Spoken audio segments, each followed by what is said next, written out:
बैंडेड queen के बारे में शायद ही आपने सुना ही होगा, जो एक महिला, एक रेप सर्वाइवर, एक नेता थी। यहाँ मैं उस महिला के बारे में बात कर रहा हूँ जिसकी ज़िंदगी और मौत ने पूरे हिंदुस्तान को हिला कर रख दिया था। फूलन देवी का जन्म 10 अगस्त 1963 को एक गरीब मल्लाह के परिवार में हुआ था। फूलन देवी के पिता देवी दीन के पास केवल 1 एकड़ ज़मीन थी और बड़ी मेहनत के बाद वह किसी तरह घर का खर्चा चला पाते थे। फूलन 6 भाई बहनों में दूसरे नंबर पर थी। देवी दीन की मृत्यु के बाद फूलन के चाचा ने उसकी ज़मीन हड़प ली। फूलन शुरू से ही तेज तर्रार थी और वह अपने साथ गलत होता न देख सकी और खेतों के बीचों बीच धरने पर जा बैठी।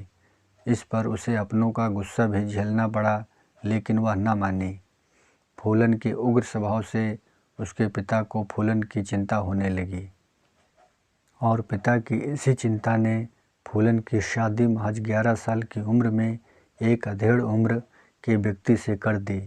किंतु वास्तव में उनके इस कठोर फैसले ने फूलन को जलती हुई आग में तपने के लिए छोड़ दिया था। फूलन के ससुराल वाले ठीक नहीं थे और न ही उसका पति, जो उसका हमेशा शारीरिक और मानसिक शोषण करता था। इन सब से तंग आकर वह ससुराल से भाग आई, यह सोचकर कि अपने घर में वह सुकून से रह सकेगी। किंतु उसके चचेरे भाई ने उसे झूठे आरोपों में जेल भिजवा दिया, लेकिन जेल में भी उसका शारीरिक शोषण हुआ और प्रताड़ित किया गया, लेकिन वह किसी तरीके से वहाँ से बच निकलने में कामयाब रही। उसके पिता उसे दोबारा ससुराल भेज देते हैं, लेकिन ससुराल में उसके साथ वही होता है जो पहले उसके साथ हुआ करता था। तंग आकर फूलन पुनः वहाँ से भाग आती है, लेकिन अब वह कहाँ जाती, उसके पास कोई रास्ता न था, क्योंकि पुलिस वाले, घर वाले और ससुराल वाले सभी से वह तंग आ चुकी थी। और इस बार उसने हथियार उठाने का फैसला किया। कहते हैं कि अपने रिश्तेदार की मदद से डाकुओं की गिरोह में शामिल हो गई। हथियार उठाने के बाद फूलन सबसे पहले अपने पति के गांव पहुंचती है और उसे घर से निकालकर गांव वालों के सामने ही उसे चाकू से मारकर उसे अधमरे हालात में तड़पते हुए छोड़ देती है। जाते जाते फूलन यह भी ऐलान कर देती है कि आज के बाद कोई भी बूढ़ा किसी जवान लड़की से शादी नहीं करेगा। लेकिन सिर्फ हथियार उठा लेने से उसकी परिस्थितियां नहीं बदली।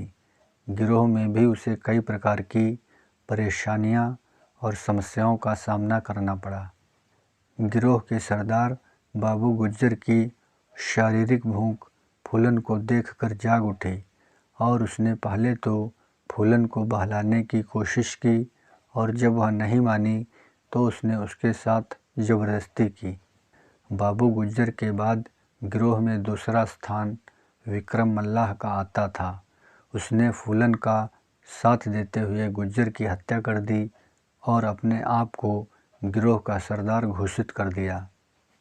इसी बीच जेल से भागे 2 भाई श्री राम और लाला राम गिरोह में शामिल हुए, जिसके कारण गिरोह में फूट पड़ गई। उन्होंने विक्रम मल्लाह को मार गिराया और फूलन को बंदी बनाकर अपने गांव बेहमई ले गए। यहाँ फूलन को एक कमरे में भूखे प्यासे बंद कर दिया गया और इतना ही नहीं, यहाँ पर उसके साथ न केवल दुष्कर्म बल्कि सामूहिक दुष्कर्म होता है। फूलन को मिले घाव में यह अब तक सबसे गहरा था। वहाँ मौजूद सभी ने बारी बारी से उसके जिस्म को जानवरों की तरह नोचा, लेकिन अभी भी वह मानसिक रूप से टूटी नहीं थी।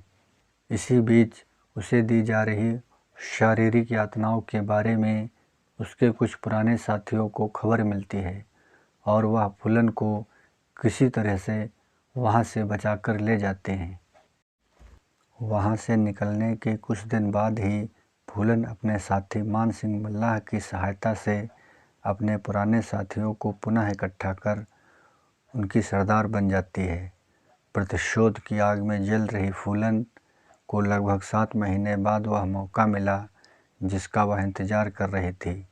फूलन अपने गिरोह के साथ पुलिस के भेष में बेहमई पहुंचती है, जहां शादी का आयोजन था और बाहरी गांव के लोग भी आए हुए थे। फूलन और उसके साथियों ने बंदूक के जोर पर पूरे गांव को घेर लिया और ठाकुर जात के 21 मर्दों को लाइन में खड़ा होने का आदेश दिया। उन 21 में से 2 उसके पुराने गिरोह के साथी भी थे। फूलन ने उन लोगों से कई बार पूछा कि लाला राम कहाँ है, और जब उसे मन मुताबिक जवाब नहीं मिला तो उसने अपने साथियों को फायर करने का आदेश दिया। सौभाग्य से चंदर सिंह अकेले थे, जो गोली लगने के बाद 21 लोगों में अकेले जिंदा बचे थे। बाकी सभी लोगों को गोलियों से भून दिया। बेहमई नरसंहार के बाद फूलन बैंडिट क्वीन के नाम से मशहूर हुई। फूलन का गिरोह लूटपाट, अमीरों के बच्चों को फिरौती के लिए अगवा करना और आने जाने वाली गाड़ियों को लूटना उनका मुख्य काम था। अपने बलात्कारियों को दंडित करने और अधिकारियों से बच निकलने के कारण वह अन्य पिछड़ा वर्ग की नायिका बन गई, जो उसे रॉबिन हुड के रूप में देखने लगे। बेहमई में 20 ठाकुरों को गोली मारने के घटना के बाद उत्तर प्रदेश के तत्कालीन मुख्यमंत्री ने इस्तीफा दे दिया और उन्हें पकड़ने की मांग तेज हो गई, और 2 साल सावधानी पूर्वक बातचीत करने के बाद फूलन ने आत्मसमर्पण करने का निश्चय किया और 11 साल ग्वालियर की जेल में बिताए, क्योंकि फूलन ने समर्पण मध्य प्रदेश की पुलिस को किया था, न कि उत्तर प्रदेश की पुलिस को, क्योंकि उसे डर था कि कहीं उसका पुलिस के द्वारा फेक इनकाउंटर न कर दिया जाए। 1994 में समाजवादी पार्टी के नेता और उत्तर प्रदेश के मुख्यमंत्री मुलायम सिंह यादव के आदेश पर फूलन देवी के खिलाफ आरोप हटा दिए गए। रिहा होने के बाद उन्होंने सपा पार्टी की तरफ से चुनाव लड़ा और सांसद बनी। वह आमतौर पर अन्य पिछड़ा वर्ग के बीच लोकप्रिय थी। फूलन ने 1994 में उम्मेद सिंह से शादी की और ज़िंदगी की नई शुरुआत की, और उन्होंने बौद्ध धर्म को अपना लिया। तो दोस्तों, कहते हैं ना कि अतीत किसी का पीछा नहीं छोड़ता, वह किसी न किसी रूप में सामने आ ही जाता है। जुलाई 2001 को उनके आवास के सामने ही शेर सिंह राणा नामक व्यक्ति ने उनकी गोली मारकर हत्या कर दी, और फूलन की कहानी यहीं पर समाप्त होती है। हत्या के बाद उसने स्वीकार किया कि उसने बेहमई नरसंहार का बदला लिया है। उसने यह भी कहा कि उसने बदला लेना भी फूलन देवी से ही सीखा है।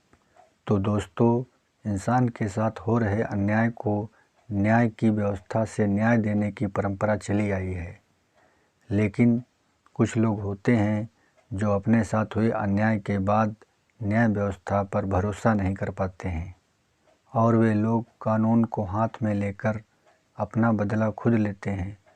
उनकी समाज में 2 तरह की छवि बन जाती है। दस्यु रानी फूलन देवी एक ऐसा ही नाम है जो सोचने पर मजबूर कर देती है कि उसके बारे में कैसी राय बनाना उचित रहेगा। धन्यवाद। तो दोस्तों, यदि यह वीडियो आपको पसंद आया हो तो इस वीडियो को लाइक करें, शेयर करें और सब्सक्राइब करें।